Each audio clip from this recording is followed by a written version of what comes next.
민주당 전당대회 돈봉투 의혹을 수사하는 검찰이 국회 사무처를 압수수색하고 있습니다. 돈봉투 수수 혐의를 받는 의원들의 행적과 동선을 확인하겠다는 취지입니다. 한동훈 법무부 장관의 개인정보 유출 의혹을 수사하는 경찰은 더불어민주당 최강욱 의원을 압수수색하고 있습니다. 한 장관 인사청문회 자료 유출자를 추적하겠다는 건데 최 의원은 황당하다며 장난을 치면 대가를 치를 거라고 반발했습니다. 20세 이하 축구대표팀이 최석현의 연장 결승골로 2회 연속 월드컵 4강에 진출이 확정되었습니다. 금요일 새벽 이탈리아와 준결승전을 치릅니다. 40대 남성이 만취 상태로 차를 몰고 시속 180km 속도로 달아나 한밤 추격전이 벌어졌습니다. 공포의 질주는 추가 사고 없이 30분 만에 종료됐습니다. 귀갓길 여성을 폭행한 이른바 부산 돌려차기 사건 가해자 신상을 유튜버가 공개한 데 이어 이 가해자의 SNS 계정도 유포되면서 논란이 일고 있습니다.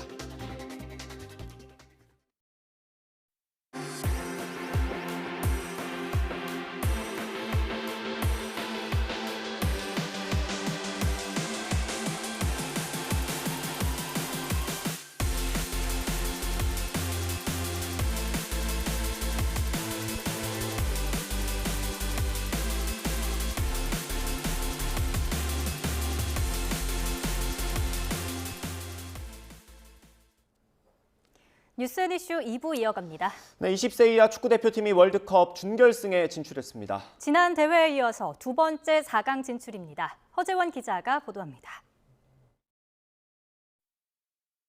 우리 대표팀은 힘과 스피드를 겸비한 나이지리아에 주도권을 내주고 전반 내내 고전했습니다. 김준홍 골키퍼의 선방으로 여러 번의 실점 위기를 넘겼습니다. 후반에도 일진일퇴의 공방전이 이어졌지만 두 팀은 끝내 골문을 열지 못하고 승부는 연장 승부로 이어졌습니다. 기다리던 골은 연장 전반 5분에 나왔습니다. 이승원의 코너킥을 수비수 최석현이 정확한 헤더로 연결하며 골망을 갈랐습니다. 이후 우리 선수들은 나이지리아의 파상 공세를 침착하게 막아내며 한 골차 승리를 지켜냈습니다. 1대0 승리를 거두면서 준우승 신화를 일궈냈던 4년 전 폴란드 대회에 이어 2회 연속 4강 쾌거를 달성했습니다. 준결승 상대는 이탈리아입니다. 8강에서 콜롬비아를 3대1로 따돌린 이탈리아는 최근 20세 이하 월드컵에서 3회 연속 4강에 진출한 강팀입니다. 우리 대표팀은 라플라타로 이동한 뒤 9일 새벽 6시 결승 진출 티켓을 놓고 이탈리아와 맞붙습니다. 8강에서 연장 혈투를 펼치고 이번에도 상대보다 하루를 덜 쉬는 우리 대표팀에게는 사흘간의 체력 회복이 가장 중요할 것으로 보입니다. YTN 허재원입니다. 정부가 민간단체들이 국고 보조금을 제대로 집행했는지 감사한 결과를 발표했습니다. 300억이 넘는 돈이 목적과 다르게 쓰이거나 개인 용도로 사용됐습니다. 박소정 기자입니다. 정부 부처에서 보조금을 받는 비영리 민간단체는 2만 5천여 곳. 정부가 예고했던 대로 올해 1월부터 넉 달 동안 대대적인 감사를 벌였습니다. 지난 3년 동안 보조금을 받은 곳 가운데 액수가 크거나 정치 편향성이 있는 단체 12,000곳을 추려 들여다본 결과 1,800여 건이 적발됐습니다. 부정 사용 금액은 300억 원에 이릅니다. 횡령, 리베이트 수수, 사적 사용, 서류 조작 등 온갖 유형의 비리가 확인되었으며 구체적 사례를 보면 민족의 영웅을 발굴하는 사업을 한다면서 국정진단 세미나를 열어 정권 퇴진 운동을 언급한 통일운동단체, 개인 사무실 임차비 등으로 보조금을 유용한 이산가족 관련 단체, 관련 시설과 인력이 없는데도 일자리 사업 보조금을 타낸 시민단체 등입니다. 정부는 문제가 드러난 보조금은 전부 회수하고 비위가 심각한 86건은 형사고발 등 법적 조치했습니다. 제도 개선안으로는 보조금 사업자 관리 시스템 강화를 내놨습니다. 회계감사 대상을 현행 10억 원 이상에서 3억 원 이상으로 확대하고 비리 제보자에 대한 포상금 파격 지급 등으로 국민 감시를 활성화하겠다는 내용입니다. 이와 함께 내년도 민간단체 보조금 예산을 올해보다 30%가량 5천억 원을 삭감하고 매년 추가 삭감하겠다는 계획도 밝혔습니다. 이번에 적발된 사업이나 반복적, 선심성 보조금 사업 등에 대해서는 제로 베이스에서 면밀히 검토해서 강력하게 구조조정을 추진할 계획입니다. 대통령실 고위 관계자는 지난 정부에서 일자리 사업 등으로 보조금이 2조 원 이상 증가했다며 예전으로 되돌리는 것이 마땅하다는 판단에서 나온 규모라고 설명했습니다. YTN 박소정입니다. 윤석열 대통령이 민간단체 보조금 비리에 대한 단죄와 환수 조치를 철저히 하라고 지시했습니다. 대통령실 이도훈 대변인은 오늘 아침 서면 브리핑을 통해 윤 대통령이 민간단체 보조금 감사 결과를 보고받고 이같이 지시했다고 알렸습니다. 앞서 대통령실은 어제 최근 3년 동안 보조금을 받은 12,000여 개 민간단체를 감사한 결과 314억 원 규모의 부정, 비리 1,865건을 확인했다고 발표했습니다. 민주당 전당대회 돈봉투 의혹을 수사하는 검찰이 돈을 받은 것으로 의심되는 현역 의원들의 동선을 확인하기 위해 강제 수사에 나섰습니다. 서울중앙지검 반부패 수사 2부는 오늘 국회 사무처에 대한 압수수색을 벌이고 있습니다. 검찰은 당시 국회 외교통일위원회 회의실에 있는 국회 본청과 의원회관 일대에서 돈봉투가 오간 거로 보고 수수자로 의심되는 의원들과 보좌진 등의 출입 기록을 확보하는 거로 알려졌습니다. 앞서 검찰은 전당대회 당시 송 전 대표 캠프에 속해 있던 의원과 보좌진 10여 명에 대한 국회 본청 의원회관 출입 기록을 이미 제출해달라고 요청했지만 국회 사무처는 거부 의사를 밝혔습니다. 경찰이 한동훈 법무부 장관의 개인정보가 유출됐다는 의혹과 관련해 민주당 최광욱 의원에 대한 압수수색에 나섰습니다. 서울경찰청 반부패 공공범죄수사대는 오늘 오전 최 의원 자택 인근에서 휴대전화를 압수했습니다. 이어 국회의원실에 수사관을 보내 한 장관 인사청문 등의 자료를 확보하고 있습니다. 경찰은 지난해 한 장관과 가족의 주민등록 초본 등 개인정보가 담긴 인사청문 관련 자료가 유출된 의혹을 수사하고 있습니다. 앞서 무소속 김민석 서울 강서구 의원이 한 장관의 개인정보가 유출된 정황이 있다며 자신을 민주당 측 인사로 소개하는 A씨를 개인정보보호법 위반 혐의로 경찰에 고발하면서 수사가 시작됐습니다. 경찰의 강제 수사에 대해서 최 의원은 황당하고 어이가 없다며 이런 식으로 장난을 치면 대가를 치러야 할 거라고 강하게 반발했습니다. 감사원은 중앙선거관리위원회가 간부 자녀 특혜 채용 의혹과 관련해 직무감찰에 끝까지 응하지 않을 경우를 대비해 수사기관의 수사를 의뢰하기 위한 실무 작업에 나섰습니다. 감사원 관계자는 오늘 YTN과의 통화에서 선관위가 감사를 계속 거부하고 있다며 선관위에 공문을 두세 차례 더 보낸 뒤에도 끝내 응하지 않으면 바로 수사를 요청하기 위해 수사 요청서 작성에 착수했다고 밝혔습니다. 감사원은 지난 1일 선관위에 직무감찰을 위한 자료 요청 공문을 보냈지만 선관위는 경찰 수사와 국민권익위원회 조사, 국회 국정조사는 받아들이겠다면서도 감사원 직무감찰은 받을 수 없다는 입장입니다.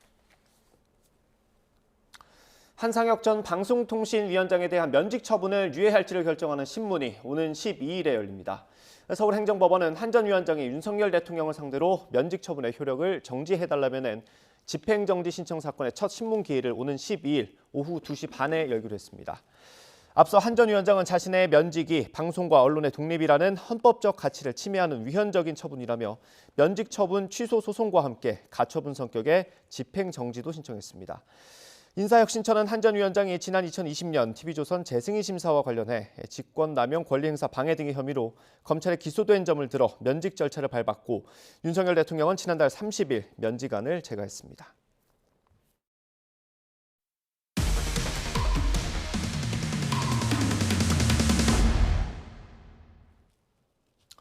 만취 상태로 운전대를 잡은 40대 남성이 도심에서 경찰과 추격전을 벌였습니다.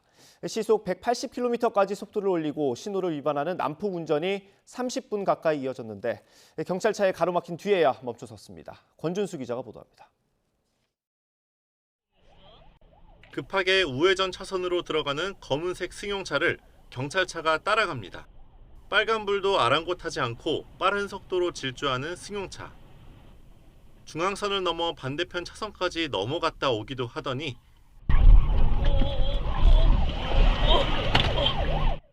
순찰차가 앞을 가로막은 뒤에야 마지못해 멈춰 섭니다. 하지만 경찰관이 다가오는데도 차를 움직이며 도주 시도를 멈추지 않는 운전자. 경찰이 다급하게 창문을 내리치며 제지한 끝에 결국 체포됐습니다.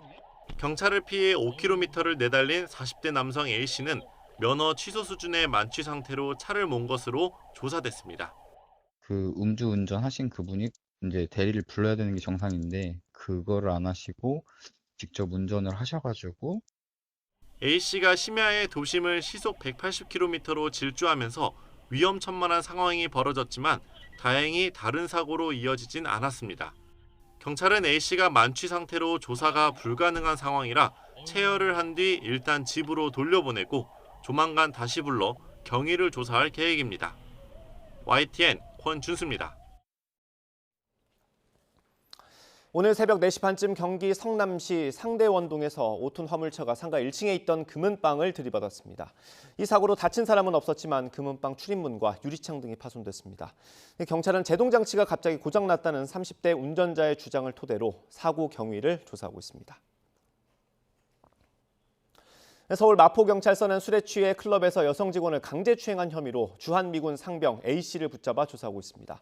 A씨는 어제 새벽 2시 반쯤 서울 서교동에 있는 클럽에서 20대 여성 직원의 신체를 만지고 20대 남성 직원에게 붙잡히자 주먹으로 때린 혐의를 받고 있습니다.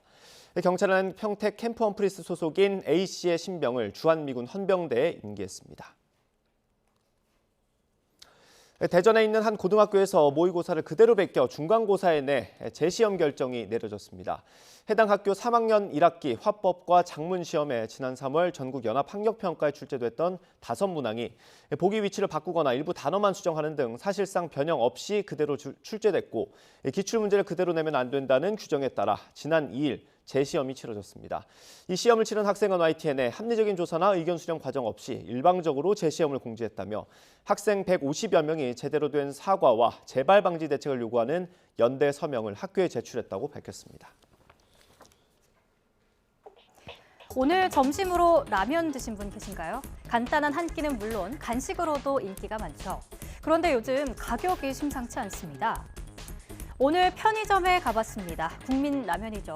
신라면 한 봉지에 1,000원, 진라면 매운맛 안성탕면은 각각 950원, 900원이었고요. 너구리 라면은 1,100원이었습니다. 식당에서 사 먹는 라면은 5,000원 아래인 곳을 찾아보기 힘들 정도입니다. 통계청 자료를 확인한 결과 라면 가격은 실제 크게 오른 거로 나타났습니다. 지난달 라면의 소비자 물가지수는 124.04로 지난해 같은 달보다 무려 13.1%나 올랐는데요. 글로벌 금융위기 시기인 2009년 2월 이후 14년 3년 만에 최고치입니다.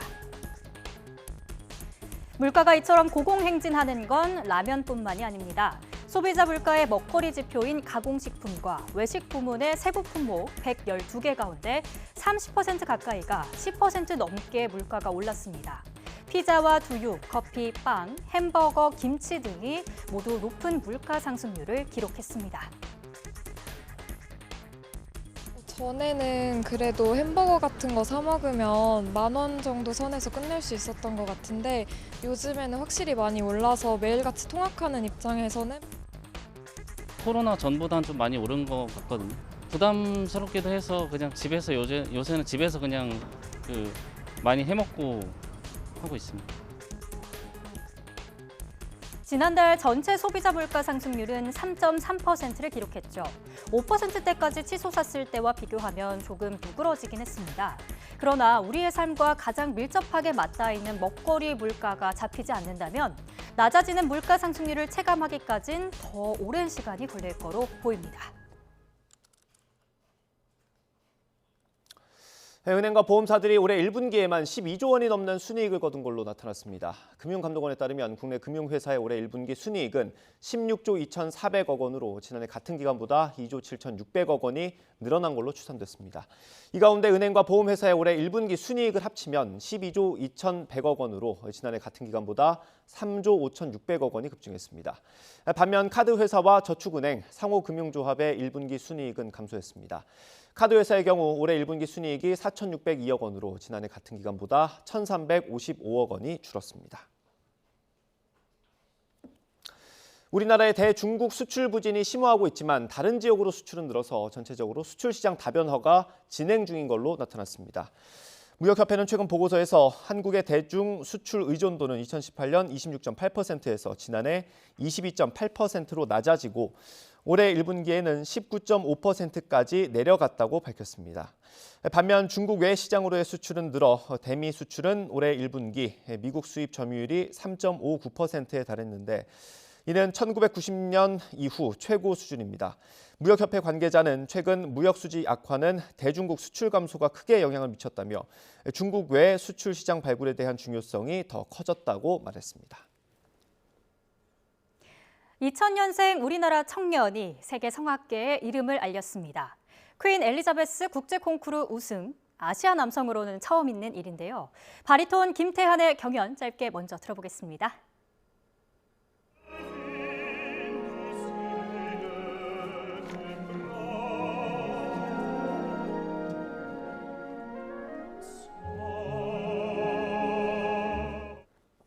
주눅들지 않고 당당함을 뽐낸 김태한. 결선 경쟁자 12명 가운데 가장 어렸습니다.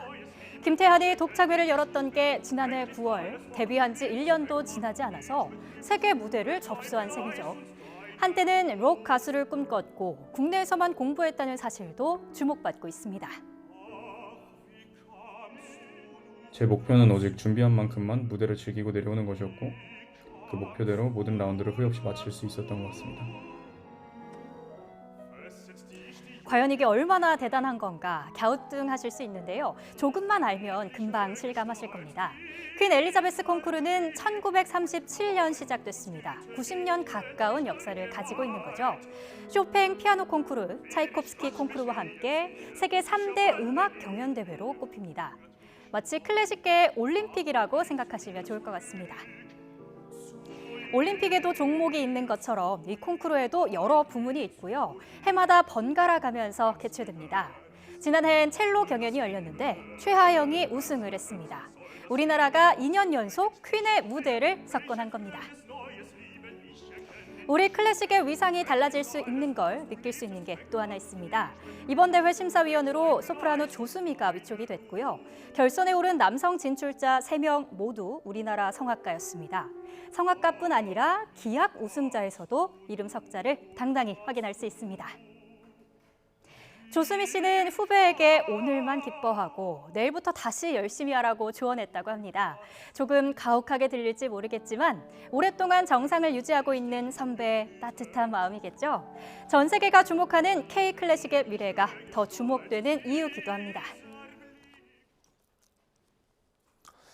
우크라이나군이 러시아 방어선을 겨냥해 대대적인 공격에 나섰지만 실패했다고 러시아 국방부가 밝혔습니다.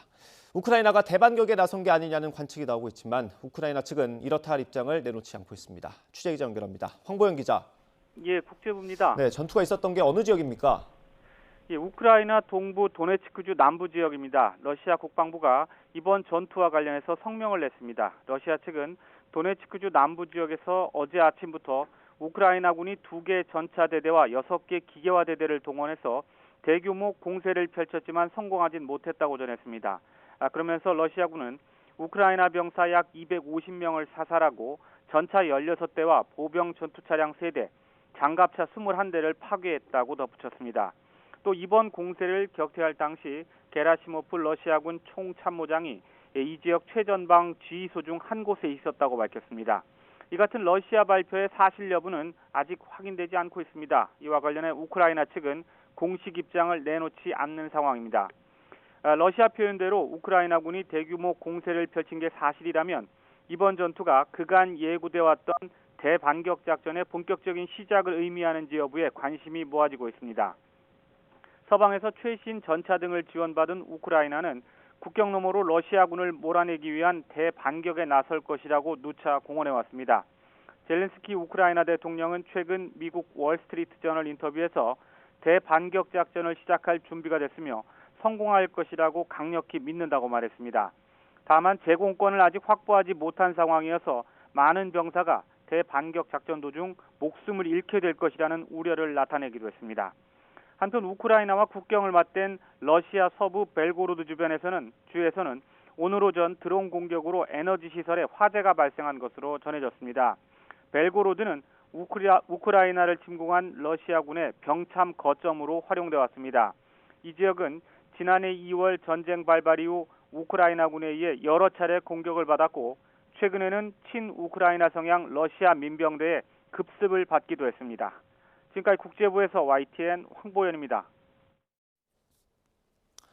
타이완 해협에서 미국과 중국의 군함이 충돌할 뻔했던 영상이 공개됐습니다. 중국 군함이 속도를 높이며 미국 군함 앞을 가로질렀는데 미중 국방장관은 서로 상대국 책임이라면서 날을 세웠습니다. 워싱턴에서 권준기 특파원의 보도입니다.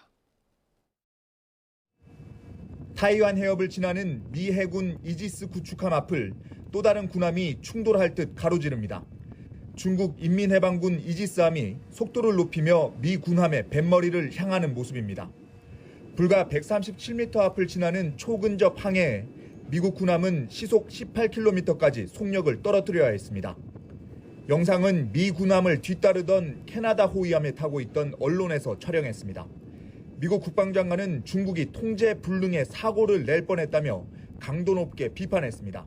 Do the right things to rein in that kind of conduct because I think accidents can happen that could cause things to spiral out of control. 중국은 사고 원인을 제공한 건 중국이 아닌 미국이라고 맞받았습니다. 미국이 의도적으로 분규를 유발했다는 겁니다.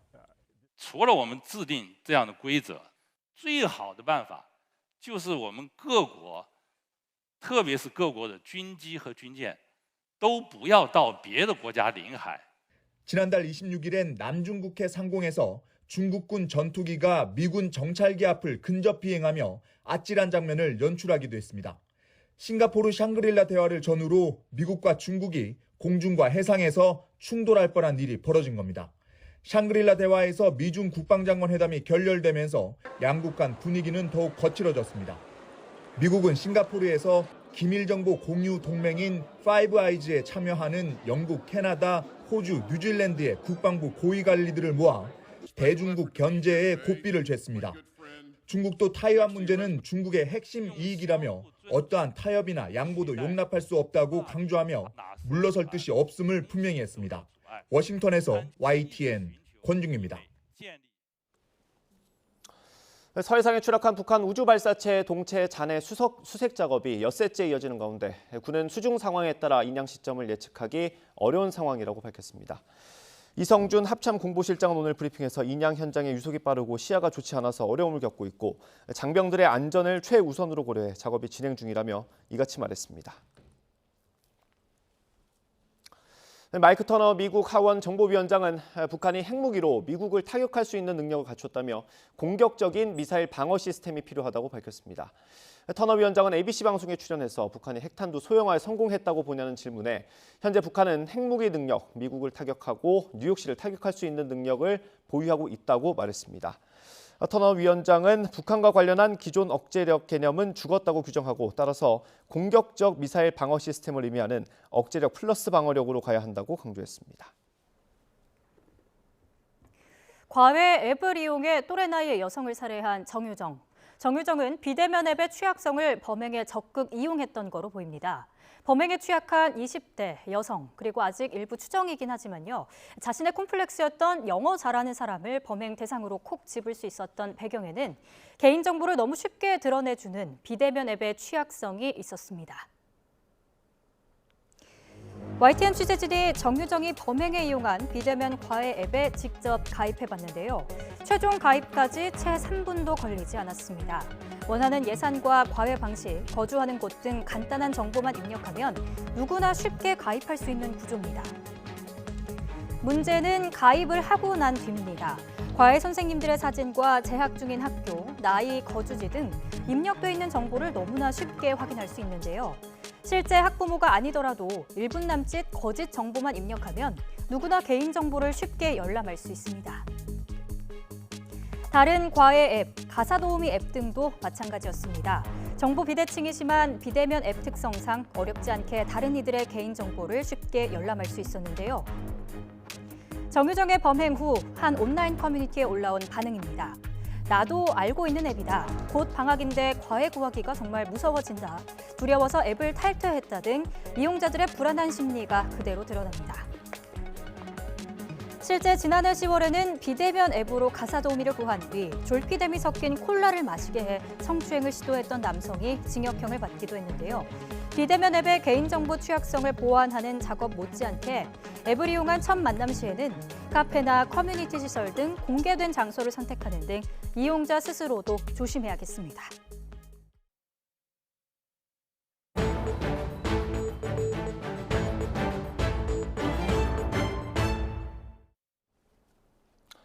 귀갓길 여성을 폭행한 이른바 부산 돌려차기 사건의 가해 남성 신상을 한 유튜브 채널이 공개해서 논란이 일고 있습니다. 가해자의 것으로 보이는 SNS 계정도 유포되고 있는데 적법한 절차를 거치지 않아서 사적 제재라는 지적과 함께 박수를 보내는 사람도 적지 않습니다. 취재기자 연결해 짚어봅니다. 차상은 기자. 네, 부산입니다. 네, 일단 이 사건이 어떤 사건인지부터 좀 정리해 주시죠. 네, 먼저 사건 내용부터 간략히 설명해 드리겠습니다. 부산 돌려차기 사건은 지난해 5월 부산 진구에 있는 오피스텔 현관에서 벌어졌습니다. 가해 남성 30대 A씨가 새벽 시간에 귀가하던 피해 여성의 머리를 뒤에서 차고 쓰러진 피해자에게 발길질까지 해 정신을 잃게 하고 크게 다치게 한 사건입니다. 1심에서는 징역 12년이 선고됐고 지금은 항소심 재판이 진행되고 있습니다. 범행 당시 CCTV 영상이 공개가 된 이후에 가해자에 대한 비난이 빗발치고 있는 가운데 최근 한 유튜브 채널이 가해자 A씨의 신상을 공개했습니다. 9분 정도 길이의 영상을 통해 A씨 얼굴 사진과 함께 실명과 생년월일, 출생지와 키, 혈액형, 신체 특징 등을 공개했습니다. 이와 함께 A씨의 예전 범죄 기록까지 날짜별로 상세히 올렸습니다. 신상 공개를 반기는 반응이 적지 않은데 법적으로 문제는 없습니까? 네, 가해자 A씨의 신상이 공개되자 높은 관심과 함께 호의적인 반응이 잇따르고 있습니다. 영상 공개 이틀 만에 조회수가 470만 회가 넘어섰고 댓글은 3만 5천 개가 넘게 달렸습니다. 가해자 A씨를 비난하고 유튜버를 응원하는 내용이 대부분인데요.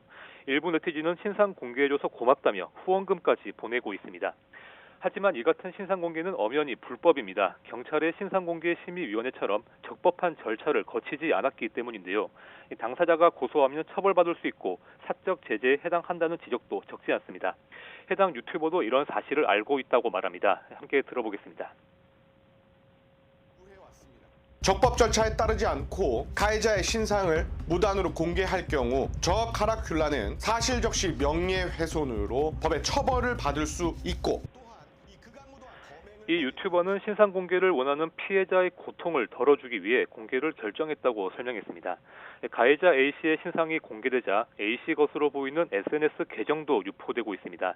A씨로 추정되는 남성의 사진과 일상 모습 등이 올라와 있는데 네티즌들의 비난 댓글이 1,500개가 넘게 달렸고 꾸준히 늘어나고 있습니다.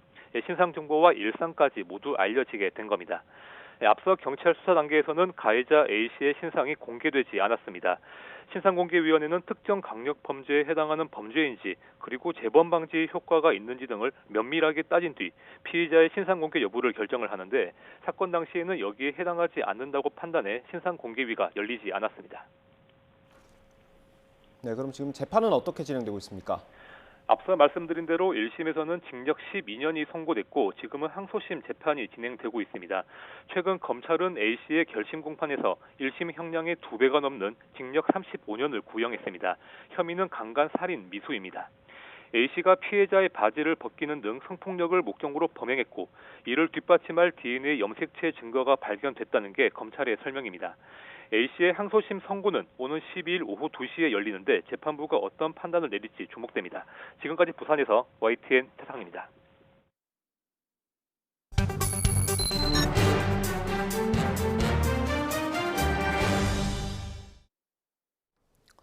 네, 저희 취재기자 전해드린 것처럼 부산 돌려차기 사건과 관련한 사적 제재 논란이 이어지고 있습니다. 네, 어떤 사건인지 그리고 피해자 측의 입장은 어떤지 오늘 피해자 변호 맡은 남원호 변호사와 더 자세한 내용 짚어보겠습니다. 어서 오세요. 어서 오십시오. 안녕하십니까.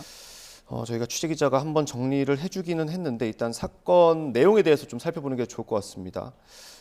일단 항소심 재판이 진행 중이고요. 살인 미수에서 강간 살인 미수로 변경이 됐죠? 네, 어떻게 다른 맞습니다. 겁니까? 이 사건은 피고인이 피해자를 추적해서 따라가서 피해자를 소위 돌려차기로 실신시키고 CCTV 사각지대로 사라져서 7분간 어떤 행위를 한 후에 도주를 한 사건입니다.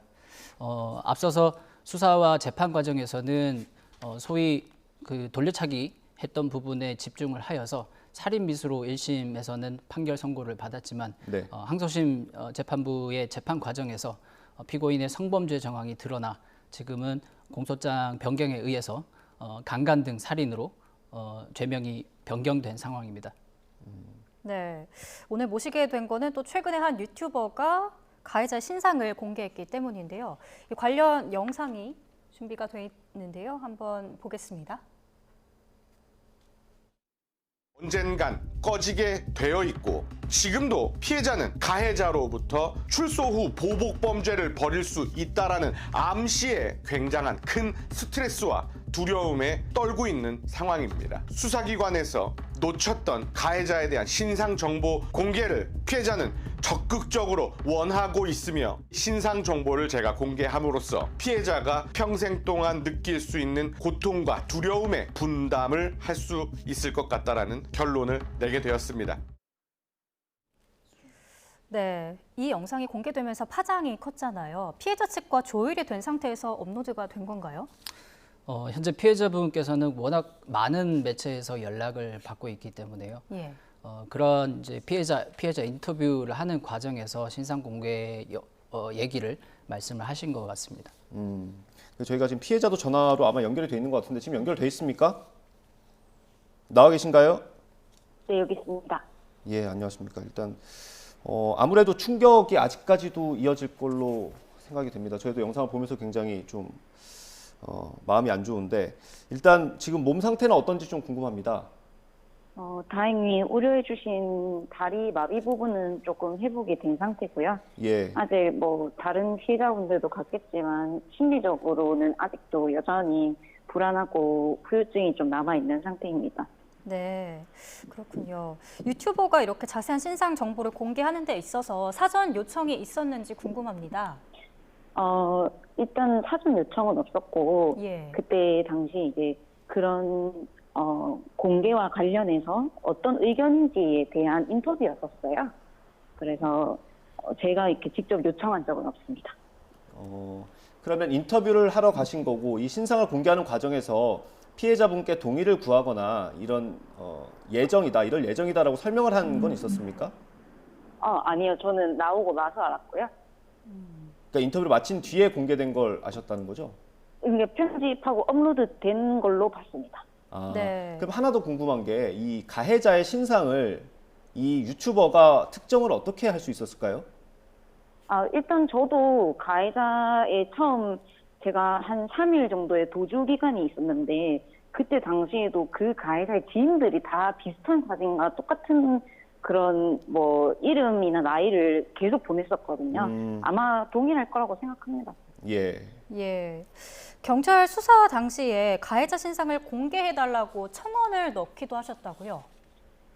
경찰 단계에선 하지 못했고 이미 이제 검찰로 송치가 되고 재판 과정에서 제가 이제 정신을 좀 차리다 보니까 사건 파악도 그렇고 그래서 이제 재판의 당사자가 지금 유죄 확정이 안 난 상태에서 무언가 신상 공개를 하기가 어렵다라는 취지로 계속 거절을 당했습니다. 예. 이게 어쨌든 본인이 원하신 건 아니었을 수도 있지만 이 유튜버가 지금 신상을 공개하면서 사적 제재 논란이 일고 있는데 이거에 대해서 어떤 생각이신지 좀 궁금한데요. 어떻습니까? 사실 사적 제재라는 표현 자체가 맞는지 잘 모르겠는데 사실 피해자 입장에서는 그렇게 뭐 복수를 하려고 하는 것도 아니고 그냥 많은 분이 안전했으면 좋겠는 의미에서 저도 아직도 합법적인 절차를 기다리고 있는 거고 그래서 조금 더 많은 분들이 알았으면 좋겠다는 거지 제가 뭐 그분한테 기분을 나쁘게 하려고 하는 그런 얕은 그런 수는 생각하지 않았습니다. 네, 그렇군요. 가해자 신상을 공개했기 때문에 이게 피해자에게 2차 가해가 될 수 있다. 저도 그 부분이 우려되더라고요. 어떻게 생각하세요? 가해자의 2차 가해요? 예. 피해자분에게 2차 가해를 해당한다. 뭐 이런 지적도 나오고 있는데 그 부분에 대해서는 본인의 생각이 궁금합니다. 사실 뭐 그 사람이 어떻게 살았던 간에 그거는 저와 관련 없는 부분이라고 생각합니다. 다만 이제 제가 조금 우려되는 부분은 거기에 있는 이제 여자라던가 그분이 전 여자친구가 아님에도 불구하고 그런 추측성 글들이 많기 때문에 그 부분도 조금은 주의해 주셨으면 감사하겠습니다. 예. 일단 2심 판결이 일주일 뒤에 나오는 걸로 알고 있습니다. 재판부에 하시고 싶은 말이 있을 것 같아요. 좀 많은 분들이 안전했으면 좋겠다는 거에서 시작했는데 막상 숫자를 듣고 나니까 그냥 제가 살고 싶다, 좀 제발 살려달라라는 말밖에 안 나오더라고요. 그냥 조금 살고 싶다는 생각밖에 안 드는 것 같아요.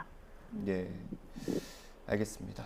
오늘 저희가 사적 제재 논란으로 이 피해자분을 직접 인터뷰를 했고요. 판결은 오는 12일에 나오는 거죠? 네. 예, 알겠습니다. 피해자분의 마음이 좀 재판부에도 전달이 되기를 바라겠습니다. 오늘 힘드실 텐데 전화 연결해 주셔서 감사합니다. 고맙습니다. 네, 감사합니다. 네. 피해자분 인터뷰 해봤고요. 하나 궁금한 게 지금 혐의가 일단 강간살인 미수 아니겠습니까? 그러면 성범죄의 경우에는 판결이 나면 신상 정보를 공개할 수 있는 것도 있지 않나요?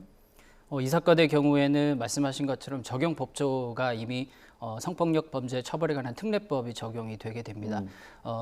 그 성폭법 특례법상 유죄 판결을 선고하게 되면 부수 처분, 그러니까 신상 정보 공개 명령도 부수적으로 같이 처분을 내리도록 되어 있기 때문에 만약 이 사건이 성범죄로 인정을 받아서 성폭법상 그 강간 살인 미수로 처벌을 받는다고 하면 신상 정보 공개 명령도 같이 내려질 것으로 생각이 됩니다. 그러니까 지금 우리 국내법상 신상 정보를 공개할 수 있는 게 경찰 수사 단계가 있고요. 그리고 판결 단계가 있는데 지금 어쨌든 한번 공개될 수 있는 기회는 아직 남아 있는 거 아닙니까? 네, 그렇습니다. 말씀하신 것처럼 피의자 단계에서는 특정 강력 범죄 처벌에 관한 특례법이 적용이 돼서 피의자 얼굴 등의 공개를 할 수 있는 법적 근거가 있는 것이고요. 지금의 상황은 이제 피의자 단계는 지났고 이미 이제 재판 단계로 접어들었기 때문에 피고인의 단계이기 때문에 신상 공개 정보가 이제 공개된다고 하면 그 성폭력 범죄 처벌에 관한 특례법이 적용이 되어서 부수 처분으로 판결이 선고로 공개가 되게 되는 것입니다. 그 부분 하나만 더 여쭤보겠습니다. 그러면 어쨌든 이번에 공소장을 변경하면서 그 성범죄 혐의를 추가한 거 아니겠습니까? 그럼 재판부가 그 혐의를 인정을 해야 된다는 거죠? 맞습니다. 쟁점이 어떤 게 있겠습니까? 그러면? 항소심의 쟁점 자체가 이미 이제 성범죄의 연루 여부였습니다. 그동안 이제 1심 재판에서는 그야말로 돌려차기 폭행 그리고 상해 부분에 집중을 했기 때문에 살인 미수라는 판결 선고만이 내려졌습니다. 그러나 우리가 항소심 재판에서 과정에서 살펴볼 수 있었던 것은 모든 정황이 피고인의 성범죄를 가리키고 있었습니다. 그리고 항소심 재판부도 그러한 부분에 대해서 충분히 고려를 할 수 있었던 증거 조사를 마쳤고요.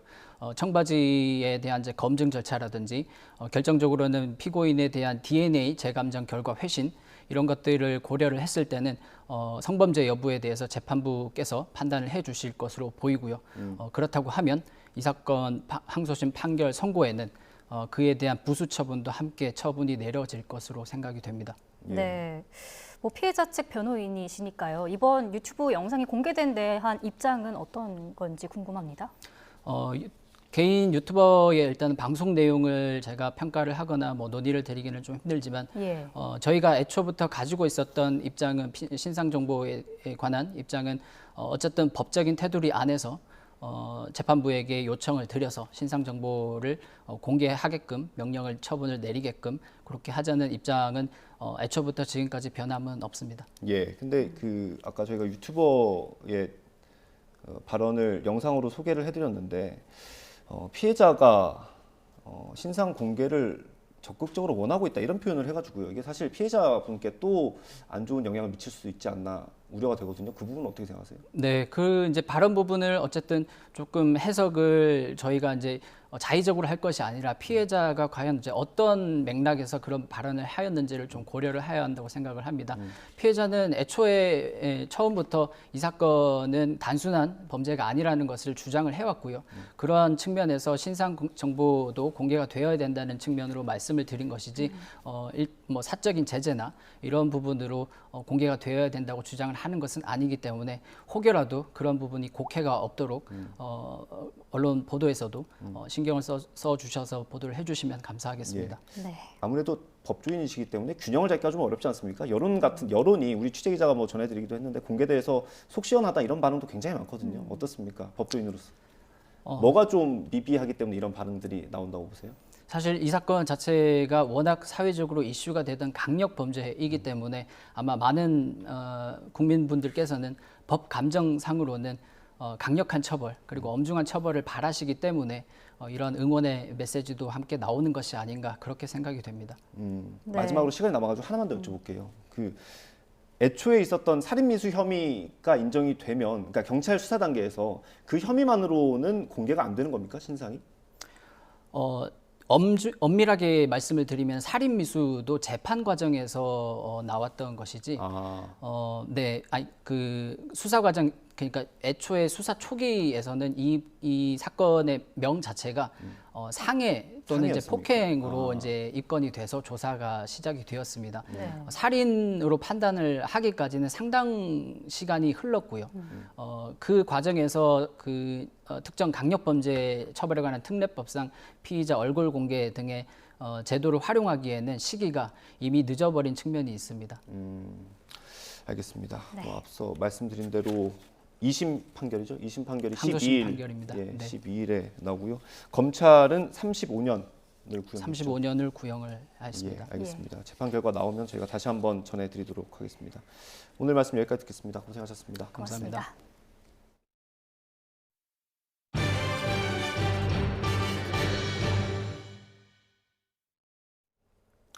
1,500명 가까운 사상자를 낸 인도 열차 충돌 사고의 구조 작업이 마무리 단계에 들어갔습니다. 신호 잘못 때문에 열차가 엉뚱한 노선으로 진입해 사고가 난 거로 파악되고 있습니다. 유재복 기자입니다. 엉망으로 뒤엉켜 있던 열차가 대부분 한쪽으로 치워졌습니다. 사고 지역엔 중장비와 많은 인력이 투입돼 생존자를 찾는 작업이 계속되고 있습니다. 밤과 낮을 가리지 않은 구조 작업으로 현장은 어느 정도 마무리됐다는 평가가 나옵니다. 사망자 275명, 부상자 1,175명으로 공식 집계됐습니다. 하지만 피해자의 생사를 알지 못하는 가족들도 적지 않습니다.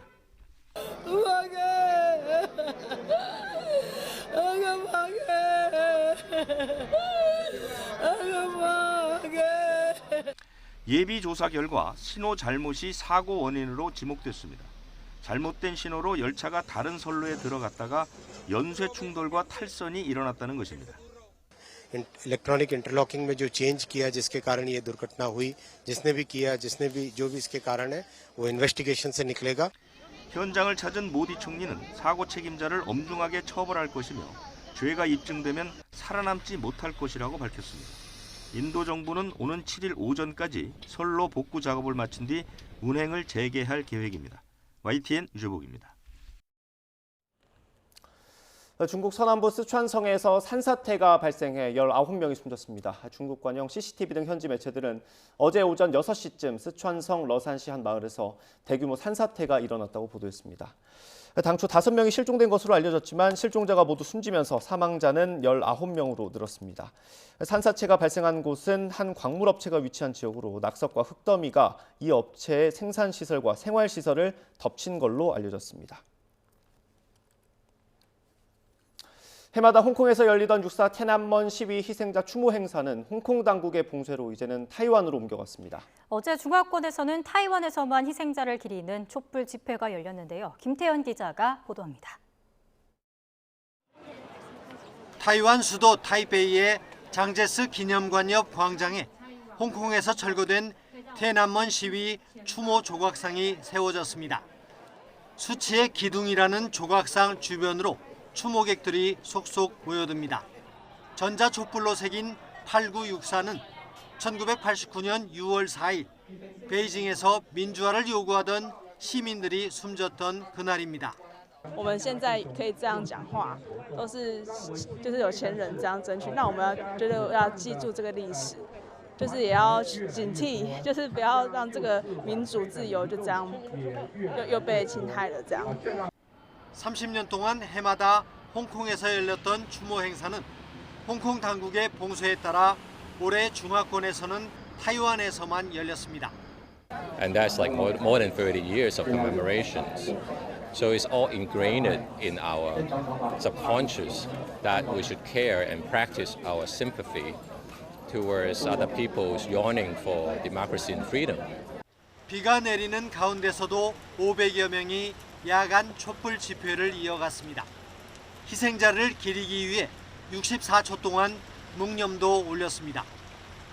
촛불 집회를 주최한 민간단체 측은 6.4 민주화 시위는 타이완이 매년 기려야 할 사건이며 중국 공산당은 매일 군사력으로 타이완을 위협하고 있다고 강조했습니다. YTN 김태현입니다. 오늘 서울 등 서쪽 지방은 더위가 잠시 쉬어가고 있습니다. 현재 서울 기온은 25.1도로 예년 기온을 2도가량 밑돌고 있는데요. 반면 동쪽 지방은 강릉의 기온이 30도를 웃도는 등 한여름 더위가 기승을 부리고 있습니다. 오늘 동쪽 지방에 계신 분들은 통풍이 잘 되는 시원한 옷차림 하고 나오시고요. 또 더위에 지치지 않도록 수분 섭취도 충분히 해주시기 바랍니다. 오늘도 대체로 맑은 하늘이 함께하고 있습니다. 다만 제주도는 흐린 가운데 내일 낮까지 20에서 60mm의 비가 내리겠고요. 경기 북동부와 강원도에는 오후 한때 5mm 안팎의 요란한 소나기가 지날 수 있겠습니다. 또 낮 동안 볕이 강하게 내리쬐면서 대부분 지역에서 자외선 지수와 오존 농도가 높게 치솟겠습니다. 외출 시 자외선 차단제를 꼼꼼히 덧발라주시고요. 노약자와 호흡기 질환자분들은 장시간 야외 활동을 자제하시는 게 좋겠습니다. 오늘 서쪽 지방은 서울과 광주의 낮 기온이 25도로 더위가 쉬어가겠지만 동쪽 지방은 대구 28도, 포항은 29도까지 오르는 등 한여름 더위가 이어지겠습니다. 절기 망종이자 현충일인 내일도 중북부 지방에만 잠시 소나기가 지날 뿐 내륙은 대체로 맑은 날씨가 이어지겠고요. 전남 남해안에는 내일 새벽부터 아침 사이 5mm 안팎의 비가 조금 지나겠습니다. 하지만 맑은 날씨 속에 영동 지방은 대기가 점점 더 메말라 가고 있습니다. 여기에 내일까지 바람도 다소 강하게 불 것으로 보이는 만큼 산불 등 화재 사고가 발생하지 않도록 불씨 관리 철저히 해주시기 바랍니다. 지금까지 YTN 윤수빈입니다. 이상으로 뉴스 앤 이슈 마치겠습니다. 잠시 뒤에 더 뉴스가 방송됩니다. 시청해주신 여러분 고맙습니다.